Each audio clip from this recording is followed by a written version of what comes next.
Jason Britsch is here. We're talking about TxDOT. You are the public information man. That's what they call me. Anything with TxDOT, Jason is the one that can keep us up to date and get us good information. Yeah, the only issue I have with today is that I came after the Bluebell guy. You had me coming after a Texas staple. Dang. Like not only just a Panhandle staple, but across the state. No. And it looks so good, and y'all have a good stock here. And we're gonna. I have to sit there and watch it. Listen, we're gonna after the show. We're gonna get you. Is that my penance for being with TxDOT? Is that for all the construction that's happening? No. Listen, I want to brag a little bit. I was on the Canyon Way yesterday going to WT, and man, right through there, Washington and that whole area, so smooth. So I mean, y'all are getting things done. Yeah, we have a lot of projects happening. That's no secret. You can't hide the amount of projects, not just in the Amarillo area, but in the whole district combined in total. Since we covered the top 17 counties of the Texas Panhandle, so it's a lot of roads. It's a lot of area that that we build and maintain and have to be responsible for if something happens to it. So yeah, there's no secret. There's a lot of projects happening around there, and with that, there's a lot of work zones. And one of the things which we always want to reiterate whenever we're talking to people that are driving in any of those work zones, it doesn't matter how big of a project or small a project, doesn't matter. Slow down. There's several things you can do to be safe in those work zones, and some of them are just so easy. It's slow down. Put your phone down. We know people are addicted to their phone sometimes, and unfortunately it's in their car, which is terrible to be doing because it takes your eyes off the road. 2 seconds can be a danger, no matter, even if you're not in a work zone. It can be, it can prove to be, it can be a disaster if you're not careful with it. And especially in those work zones, put your phone down, slow down, have your head on a swivel. And just pay attention, because those cones can come in and out, work zones, those lanes can change, and the reason they're out there the way they are, I know they can kind of look funky sometimes to some about why they started a certain area or why they ended a certain area. It's for the people that are out there, it's for their safety, for the TxDOT crews and the contractor crews, so that way they have plenty of room in order to do their job. It's already hard enough to do their job out there in the heat or in the cold, but then when you add people driving 65, 70 miles per hour by them, it just increases that level of danger and risk for being out there. So one of the simplest things we ask people to do is just slow down. Even if there aren't workers present, there's cones out there for a reason. Because if you maybe disturb a work zone, that could delay it by any means. So even if there's not workers there, it doesn't matter if there's 1 or 2 workers there or if there's 30 out there. Stay safe, slow down. There's a reason there's cones out there, and we just ask the public to be driving as safe as possible. We know whenever hearing Mayor Stanley say, whenever we see orange cones, it can bring out the, people think frustration, it's hindering me, but it's progress. It's not something we're doing to the public, it's something we're doing for them, because because Amarillo is a growing city. And the Amarillo area is growing as an area, and that means there's going to be more cars on the road. There's going to be more cars on there's going to be more people traveling. So we want to make sure those roads are as safe as possible. So we wish we could just build the roads and forget about it and just leave them, but unfortunately that's not how it works.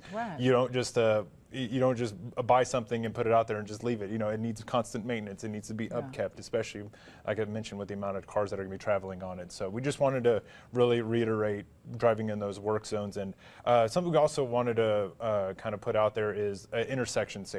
And no matter if it's in a work zone or if it's just a common intersection you see every day, and just some safety tips you can have or perform whenever you approach those. With those, especially just starting with those work zones, in those construction zones, in those intersections, some of those signs can change daily, depending on the works that are happening. Just because a sign is there one day saying go this direction, traffic stops going, or traffic doesn't stop going a certain way, or it's an all-way stop. Pay attention to those signs that are out there, because it could save your life, because those construction signs and those intersections, those signs out there could change daily. So we're asking anyone that approaches any intersection, we don't care if you've been going to it for 10 or 15 years. If there's construction happening in and around it, pay attention on it, because it may have changed due to construction. If traffic may be stopping, traffic may not be stopping, depending on what work is happening that day. So it changes every day. Just be safe. It could have been like that any intersection. This isn't just for any certain intersection. It's for anyone that you drive on in the in the area. So just have your head on a swivel. Pay attention. see what signs are out there, because they're out there for your safety to get around Amarillo as safe as possible. One thing too, kiddos, just recently, y'all had last week talking about child safety? Child Passenger Safety Week was last week. So probably one of the biggest numbers I can give you is that close to, I think, 46%, and this is from the National Highway Traffic Safety Administration, they came out with a study that said 46% of all car seats that are out there in the nation are not being used properly. So that's half, so that is such a high number of potential injury risk for possible crashes that could happen, for serious injury, or even a fatality if they're not careful, if a car seat's not put together correctly. Whenever you're at home with your kids, you baby-proof things. You want to make sure everything's as safe as possible to keep them safe when you're in the home. So why not do the same when they're in the car? Because they're not going to be able to tell you if something doesn't feel right or if it doesn't feel safe. So if something doesn't look right, or if something doesn't doesn't look or feel right to you, you can visit our website, SaveMeWithASeat.org. That'll give you all the information on what you need in order to have your car seat as safe as possible, and just make sure it's up to code, up to standard, so that way there's nothing faulty with it. Also, every TxDOT district, including the Amarillo district, of course, has a traffic safety supervisor, and that also does car seat checks. They're free. It doesn't cost you anything. So whenever you visit SaveMeWithASeat.org, it'll give you the contact information for the one here in Amarillo. Her name is Lavisa Matthews. And she'll be glad to help. It's one of her biggest passions that she does, is making sure that people have safe car seats and that they're used correctly and not improperly, because it could prove to be very dangerous, or even worse. If you do get in a car crash. So we're just asking people if they're not sure about their car seat is safe or up to code, or if they want it just to be checked out, just to say, I'm not sure, I want this to be checked out, make sure it's safe for kids, because it changes. Car seats change on what kind you use depending on the kid's age. From 0 to 2, you're supposed to be, you should be rear facing, and kids need to be in a car seat, whether it's rear facing or forward facing, until the age of 8.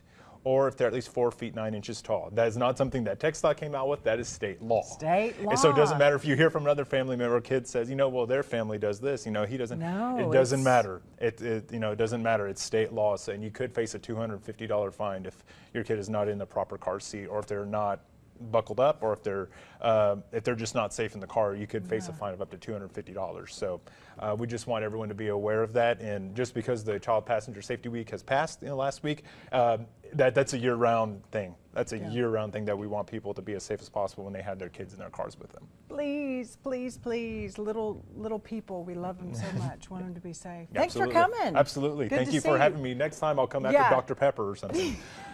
Well, I don't know. We need to get you some ice cream. HEB, I don't know. There's not even one up here, but oh well. Thanks so much, Jason. You're welcome. Appreciate you. Stick around.